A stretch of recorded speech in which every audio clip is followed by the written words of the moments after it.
प्रिय भक्तों, आपका हमारे चैनल पर स्वागत है। आपका दिन शुभ हो। जैसा कि आप लोग जानते हैं कि आज 25 मार्च है, चैत्र मास का कृष्ण पक्ष की तिथि चल रही है, तो आज एकादशी की तिथि है। इस दिन लोग एकादशी का व्रत करते हैं, तो आज मैं आप लोगों के लिए एकादशी की व्रत कथा लाई हूँ। आज की एकादशी का नाम है पाप मोचनी एकादशी व्रत कथा। इस एकादशी का व्रत करने से जाने अनजाने में मनुष्यों से जो पाप होते हैं उससे मुक्ति मिलती है, तो इस व्रत को अवश्य ही रखना चाहिए। पाप मोचनी एकादशी का व्रत 25 मार्च को रखा जाएगा, यानी कि आज। इस दिन भगवान विष्णु की पूजा होती है। माना जाता है कि इस व्रत को करने से पापों से मुक्ति मिलती है। चैत्र कृष्ण पक्ष की एकादशी को यह व्रत रखा जाता है। व्रत रखने वाले को एकादशी की कथा पढ़नी चाहिए, जिससे कि आपके सभी पाप नष्ट हो सकें। तो चलिए कथा स्टार्ट करते हैं। पद्म पुराण में वर्णित कथा के अनुसार पाप मोचनी एकादशी व्रत करने से भूलवश किए गए सभी पापों से मुक्ति मिलती है। द्वापर युग में धर्मराज युधिष्ठिर को भगवान कृष्ण ने पाप मोचनी एकादशी व्रत की महिमा और कथा सुनाई थी। आइए विस्तार से इस कथा को सुनते हैं। पाप मोचनी एकादशी की व्रत कथा।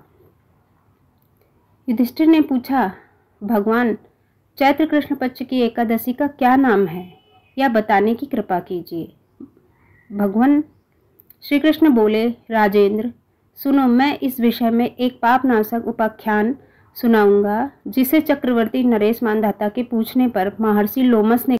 मानधाता बोले, भगवान, मैं लोगों के हित के इच्छा से यह सुनना चाहता हूँ कि चैत्र मास के कृष्ण पक्ष में किस नाम की एकादशी होती है, उसकी क्या विधि है तथा उससे किस फल की प्राप्ति होती है।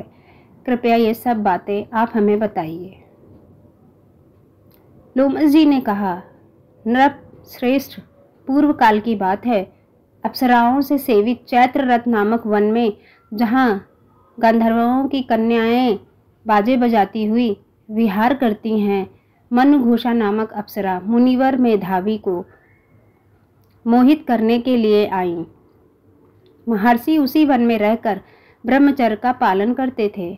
मंजुघोषा मुनि के भय से आश्रम से एक कोस दूर ही ठहर गईं और सुंदर ढंग से वीणा बजाती हुई मधुर गीत गाने लगीं। मुनि श्रेष्ठ मेधावी घूमते हुए उधर जा निकले और उस सुंदरी अप्सरा को इस प्रकार गान करते देख सेना सहित कामदेव से परास्त होकर बरबस मोह के वशीभूत हो गए। मुनि की ऐसी अवस्था देख मनुघोषा उनके समीप आई और वीणा नीचे रखकर उनका आलिंगन करने लगी। मेधावी भी उसके साथ रमण करने लगे।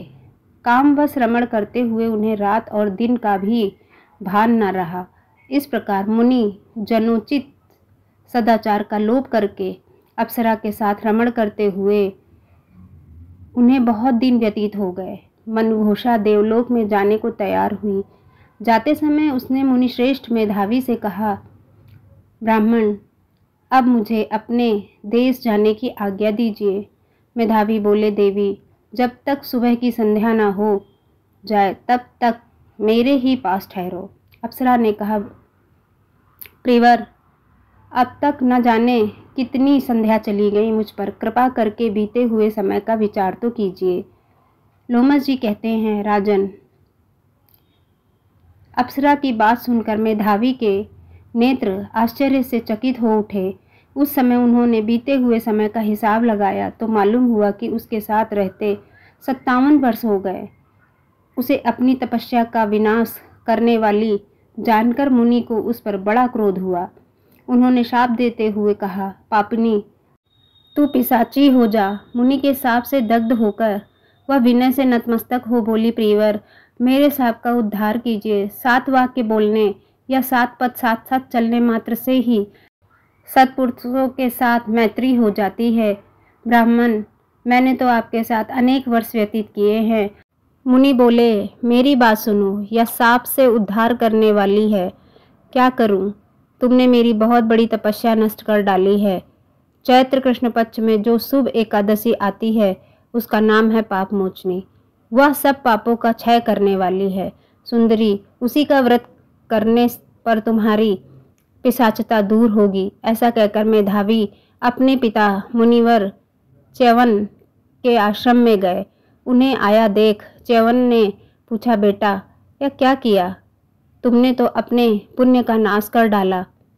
मेधावी बोले, पिताजी मैंने अप्सरा के साथ रमण करने का पातक किया है।